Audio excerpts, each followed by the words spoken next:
Hello and welcome to the ZLINE family. We greatly appreciate the investment that you made in your new range. In this video, we're going to be taking the opportunity to show you the ins and outs of your new range so you know what to expect upon using it for the first time. This is an autograph series range. However, all of the tips and tricks from this video will be applicable to whatever range you ordered. Now that your range has been professionally installed, we're going to want to take a closer look at how your burners are seated to make sure that they're all seated correctly. Now let's take a closer look. Alright, so we're going to start with removing the grate. Very simple to do. Just lift it and set it to the side. And when inspecting the proper seating of your burners, improper seating will present itself in a couple different ways. There could be an uneven flame or even failure to ignition, as there isn't proper flow of gas to the burners.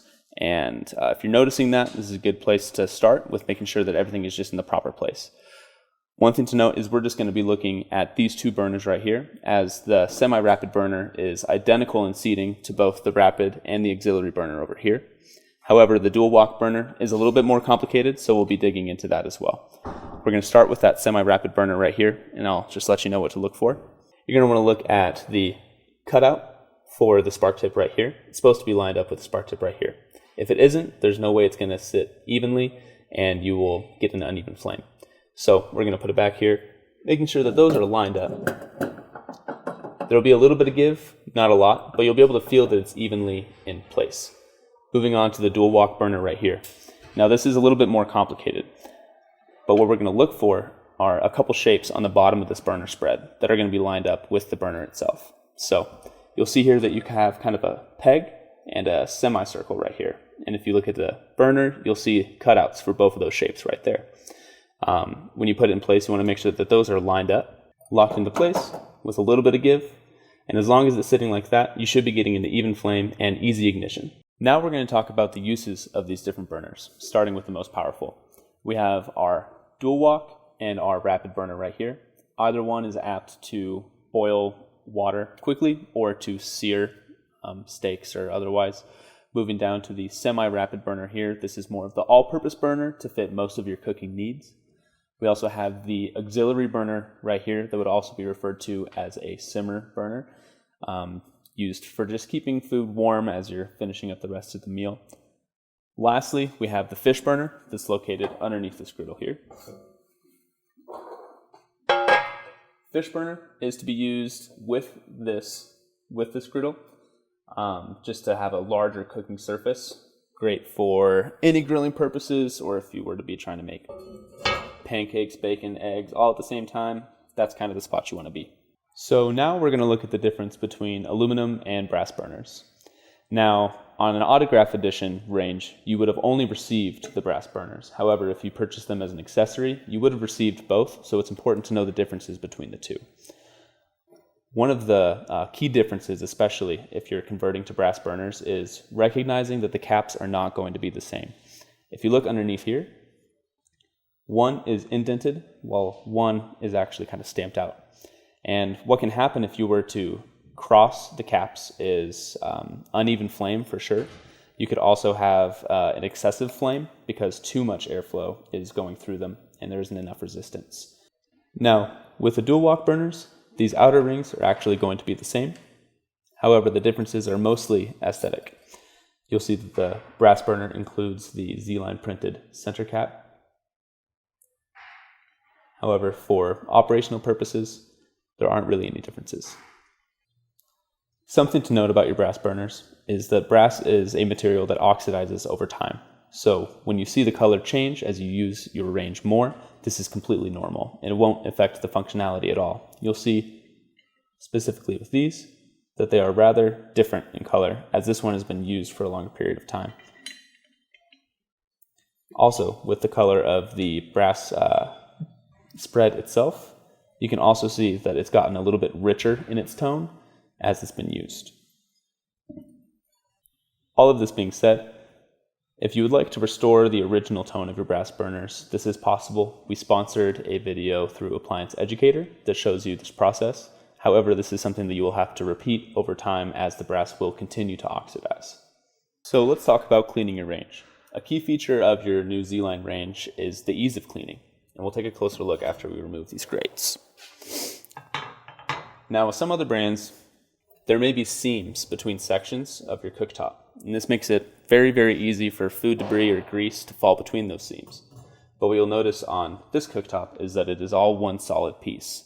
This makes it incredibly easy to get into these nooks and crannies here and making sure that there's no food debris, anything like that.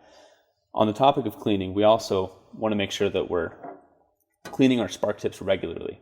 If you're experiencing failure to ignite on any of your burners, this is where you should start, as if there is grease or buildup on this spark tip here, it may fail to ignite a flame. Ideally, when your installer installed your range, they would have adjusted all flames to make sure that they had an appropriate lowest setting. However, in the case that this step was missed, it is very, very simple, and we have a video on how to perform this flame adjustment. You'll notice that these knobs come right off, and there's a hole in the middle of that stem. That, along with the flame adjustment screwdriver that is included with your range upon arrival, will be used to adjust that lowest flame setting. Thank you, Dylan, for showing us how the range top operates. Now I'm going to be walking you through the interior of the oven.